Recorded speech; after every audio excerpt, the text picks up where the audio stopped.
മധുര രാജ്യത്ത് വിഷ്ണുഭക്തനായിരിക്കുന്ന ഒരു ബ്രാഹ്മണൻ ഉണ്ടായിരുന്നു.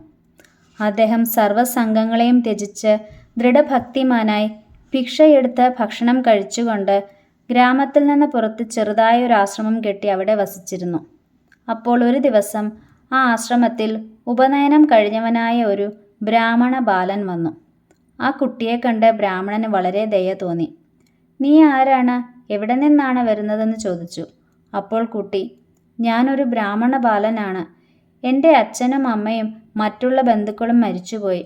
ആ ഗ്രാമവാസികളാണ് എന്നെ രക്ഷിച്ചിരുന്നത്.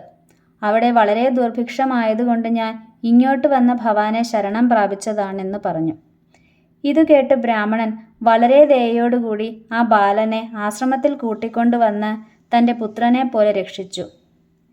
ഇങ്ങനെ ഇരിക്കുമ്പോൾ ഒരു ദിവസം ആ കുട്ടി കാട്ടിലേക്ക് ഫലമൂലങ്ങൾ കൊണ്ടുവരുവാനായി പോയിരുന്നു. ആ സമയത്ത് ബ്രാഹ്മണൻ താൻ മരിക്കാൻ പോകുന്നുവെന്നറിഞ്ഞിട്ട് വേറൊരു ബ്രാഹ്മണനെ വിളിച്ചു പറഞ്ഞു, "ഞാൻ ഇപ്പോൾ മരിക്കും. എൻ്റെ ശിഷ്യൻ ഇപ്പോൾ ഇവിടെയില്ല. അവൻ വരുന്നത് വരെ എൻ്റെ ശരീരത്തെ രക്ഷിച്ചു കൊണ്ടിരിക്കണം. എൻ്റെ ശിഷ്യൻ വന്നാൽ അവനോട് നല്ലവണ്ണം ഭഗവത് ഭജനം ചെയ്താൽ ഞാൻ ജീവിക്കുന്നതാണെന്ന് പറയണം." ഇങ്ങനെ പറഞ്ഞ ആ ബ്രാഹ്മണൻ ദൈവയോഗത്താൽ മരിക്കുകയും ചെയ്തു. കുറേ നേരം കഴിഞ്ഞപ്പോൾ ശിഷ്യൻ വന്നു. ഗുരുവിൽ വളരെ ഭക്തിയുള്ളവനായ ആ ശിഷ്യൻ മരിച്ചു കിടക്കുന്ന ഗുരുവിനെ കണ്ടിട്ട് വളരെ ദുഃഖത്തോടെ ഭൂമിയിൽ വീണ് മൂർച്ഛിതനായി. കുറേ നേരം കഴിഞ്ഞ് എഴുന്നേറ്റിരുന്ന് അവിടെ ഇരിക്കുന്ന ബ്രാഹ്മണനോട് ചോദിച്ചു, "എൻ്റെ ഗുരു മരിക്കുമ്പോൾ ഭവാൻ ഇവിടെ ഉണ്ടായിരുന്നുവോ? മരിക്കുന്ന സമയത്ത് എന്തെങ്കിലും പറഞ്ഞുവോ?" ഇത് കേട്ട് ബ്രാഹ്മണൻ, "നിന്റെ ഗുരു മരിക്കുമ്പോൾ ഞാൻ ഇവിടെ തന്നെ ഉണ്ടായിരുന്നു. അദ്ദേഹം പറഞ്ഞത് നീ അതിഭക്തിയോടുകൂടി ഹരിഭജനം ചെയ്യുന്നതായാൽ അദ്ദേഹം ജീവിക്കുമെന്നാണ്."